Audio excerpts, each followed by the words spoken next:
আমাদের দায়িত্ব হচ্ছে যে বিভিন্ন স্টেক হোল্ডারের কাছ থেকে যে সমস্ত প্রস্তাব আমরা পাচ্ছি সেগুলোর মধ্য থেকে যে প্রস্তাবগুলো সেগুলো নিয়ে আমরা আলাপ আলোচনার মাধ্যমে আমরা কিছু সুপারিশ তৈরি করব। ইতিমধ্যে আপনারা জানেন যে আমাদের একটা ওয়েবসাইটে আমরা মন্তব্য সংগ্রহ করেছি, তাতে প্রায় 50,000-এর বেশি মন্তব্য আমরা গতকাল পর্যন্ত পেয়েছি, মধ্যরাত্র পর্যন্ত, যেটা নির্ধারিত সময় ছিল।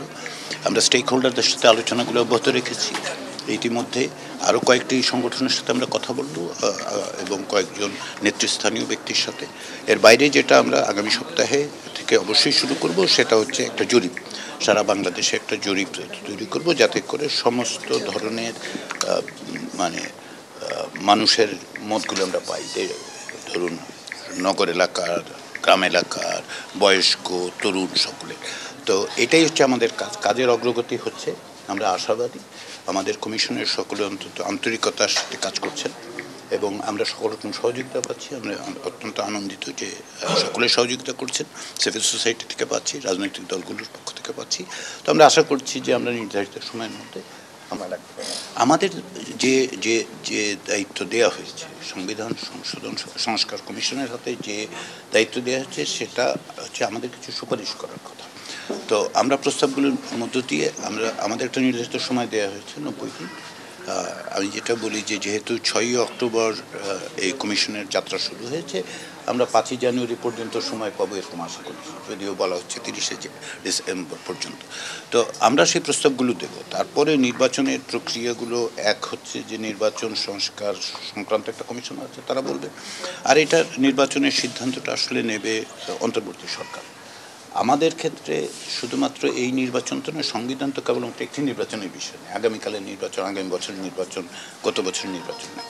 আমরা সংবিধানের মধ্যে যে সমস্ত নির্বাচন সংক্রান্ত যে প্রস্তাবগুলো, যে মতামতগুলো এসছে, সেগুলোর থেকেও আমরা সুপারিশ তৈরি করব।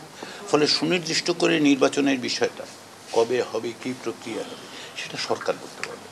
এবং আমাদের পক্ষে, বিশেষ করে সংবিধান সংস্কার কমিশনের পক্ষে বলা সম্ভব নয়। 3রা নভেম্বর আমরা যে সাংবাদিক সম্মেলন করেছিলাম সেখানে সংস্কারের পরিধি সম্পর্কে আমরা বলেছি। আমরা সবগুলোই লিখেছি, সংশোধন, সংযোজন, বিয়োজন, পুনর্লিখন, সকল কিছুই আছে।